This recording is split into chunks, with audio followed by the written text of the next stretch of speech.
1.5 litre ആയിട്ടില്ല. കഴിഞ്ഞ വർഷം കഴിഞ്ഞ വർഷം 15,000 ടൺ ഒന്ന് ആയിക്കോട്ടെ. പൊതുവിതരണ കേന്ദ്രത്തിന്റെ കാര്യം പറയുമ്പോൾ ഒരു തലക്കെന്ന് പറഞ്ഞു തുടങ്ങാം. ബാക്കിയും പറയാം.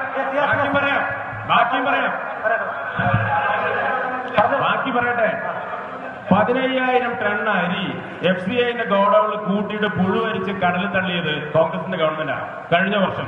മറുപടി പറയണം. മറ്റൊന്ന് പാർപ്പിടം, അടിസ്ഥാനപരമായ വിഷയങ്ങളിലേക്ക് ചർച്ച വരുന്നില്ല എന്ന് പറഞ്ഞു. ഇവിടെ ബൈത്തുർ റഹ്മാൻ പദ്ധതി നടപ്പിലാക്കുന്നു എന്ന് പറഞ്ഞ് ജനങ്ങളെ പറ്റിക്കാൻ വേണ്ടി വോട്ട് തേടി നടക്കുന്ന മുസ്ലിം ലീഗ് ഇന്ദിര ആവാസ് യോജന എന്ന് പറയുന്ന കേന്ദ്ര ഗവൺമെന്റ് പദ്ധതിയിൽ 15% കേരളത്തിലടക്കമുള്ള മുസ്ലിങ്ങൾക്ക് വീട് കിട്ടേണ്ടിയിരുന്നൊരു പദ്ധതി സച്ചാർ കമ്മീഷൻ റിപ്പോർട്ട് പുറത്തു വന്നതിന് ശേഷം 47% വീടുകളും ന്യൂനപക്ഷങ്ങൾക്ക് കൊടുക്കണമെന്ന് പറഞ്ഞപ്പോ ഇന്ത്യ രാജ്യത്തെ 2 സംസ്ഥാനമാണ് അത് വേണ്ടെന്ന് പറഞ്ഞത്. ഒന്ന്, ഇവർ അധികാരത്തിൽ വരാതിരിക്കാൻ വേണ്ടി ഞങ്ങൾക്ക് വോട്ട് തരണം എന്ന് പറഞ്ഞ നരേന്ദ്രമോദിയുടെ ഗുജറാത്ത് 47% വീട് വേണ്ടെന്ന് പറഞ്ഞു. മോഡി മുസ്ലിങ്ങൾക്ക് വീട് കൊടുക്കണമെന്ന് പറഞ്ഞാൽ നമുക്കൊക്കെ മനസ്സിലാവും.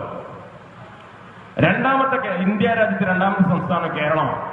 ഈ പറയുന്ന ET മുഹമ്മദ് ബഷീറിന്റെ, അഹമ്മദിന്റെ, കുഞ്ഞാലിക്കുട്ടിയുടെ, പാണക്കാട് തങ്ങളുടെ മുസ്ലിം ലീഗ് ഭരിക്കുന്ന കേരളം, ആ ഒരൊറ്റ ഇനത്തിൽ കേരളത്തിലെ പാവപ്പെട്ട ന്യൂനപക്ഷങ്ങൾക്ക് നഷ്ടപ്പെട്ടത് 17,600 വീടാണ്.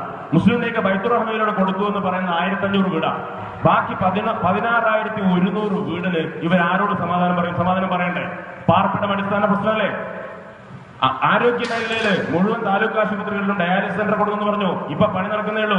തിരൂർ താലൂക്ക് ആശുപത്രിയിൽ ഡയാലിസിസ് സെന്റർ വന്നു. 1.25 കോടിയുടെ പദ്ധതി. 75 ലക്ഷം രൂപ പറയട്ടെ 75 ലക്ഷം രൂപ തിരൂരിൽ നിന്ന് പിരിച്ചു കൊടുത്തു.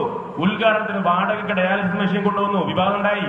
അതിനുശേഷം 3 മാസം കഴിഞ്ഞപ്പോ എല്ലാ താലൂക്ക് ആശുപത്രിയിലും ഗവൺമെന്റ് ഫണ്ട് കൊണ്ട് ഡയാലിസിസ് സെന്റർ പ്രഖ്യാപിച്ചു. ഭരിക്കുന്നവർക്ക് അറിയാമായിരുന്നില്ലേ? 3 മാസം കഴിഞ്ഞാൽ വരണ്ട, പിന്നെ എന്തിനു ജനങ്ങൾ പിരിച്ചു? പയ്യനാട് സ്റ്റേഡിയം വന്നു. കേരളത്തിലെ മലപ്പുറം ജില്ലയിലെ 7.5 ലക്ഷം വിദ്യാർത്ഥികളിൽ നിന്ന് 10 രൂപ വീതം പിരിച്ചു സ്കൂളിൽ നിന്ന്. അതിന്റെ ഒപ്പം തന്നെ വയനാട് സ്റ്റേഡിയം വന്നു. 1 രൂപ പിരിച്ചിട്ടില്ല. നമ്മുടെ മഞ്ചേരിയിലെ ജനറൽ ഹോസ്പിറ്റലിലെ ബോർഡ് മാറ്റിയിട്ട് മെഡിക്കൽ കോളേജിൽ ബോർഡ് വെച്ചിട്ടുണ്ട്. 20 കോടി രൂപ ഈ പറയുന്ന 2 MP-മാർ നേതൃത്വം കൊടുത്തിട്ട് പാണക്കാട് തങ്ങളുടെ കയ്യിൽ നിന്ന് ആദ്യത്തെ ഗഡു വാങ്ങിയിട്ട് പിരിച്ചു. മലപ്പുറത്ത് വികസനം 6 നില ബിൽഡിംഗ് അവിടെ കിടക്കുന്നു. 12 കൊല്ലമായിട്ട് ഒരു പൂച്ചയാണ് പ്രസവിച്ചത്. മനുഷ്യസ്ത്രീ പ്രസവിച്ചിട്ടില്ല. മലപ്പുറം ജില്ലയിലെ മുസ്ലിം ലീഗിന്റെ മലപ്പുറത്ത് എന്ത് വികസനം വേണമെങ്കിലും ജനങ്ങൾ പിരിവെടുത്ത് കൊടുക്കണം. ഇതിന് മലയാള മനോരമ പറയുന്ന ഒരു മോഡലുണ്ട്, മലപ്പുറം മോഡൽ. ഇതിലിങ്ങനെ മയങ്ങിക്കിടക്കുക. ഞങ്ങൾക്ക് ചോദിക്കാനുള്ളത്, തെരഞ്ഞെടുപ്പിന് മുമ്പ് മലപ്പുറത്തിന്റെ വികസനം ചർച്ചയാവണ്ടേ? ഇവിടെ മാത്രം ഗവൺമെന്റിന്റെ ഫണ്ടില്ലാതെ പോകുന്നത് എന്തുകൊണ്ട്? ഇത്തരം വിഷയങ്ങൾ ചർച്ചയാവുന്ന കണക്ക് വെച്ച് സംസാരിക്കാൻ ഭയപ്പെടുന്നത് കൊണ്ടാണ് മുസ്ലിം ലീഗ് മോഡി എന്ന് പറഞ്ഞുകൊണ്ട് മറ്റു പലതും പറഞ്ഞുകൊണ്ട് വോട്ട് ചോദിക്കുന്നത്. ഇവിടെ എല്ലാ രാഷ്ട്രീയ